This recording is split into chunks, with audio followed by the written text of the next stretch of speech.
and touch the sound of silence. And in the naked light I saw 10,000 people, maybe. People talking without speaking, people hearing without listening, people writing songs that voices never share, and no one dared disturb the sound of silence. Fool said, you do not know.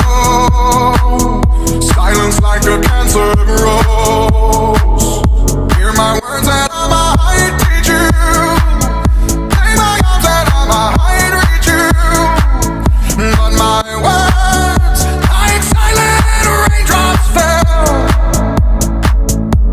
and echoed in the wells of silence.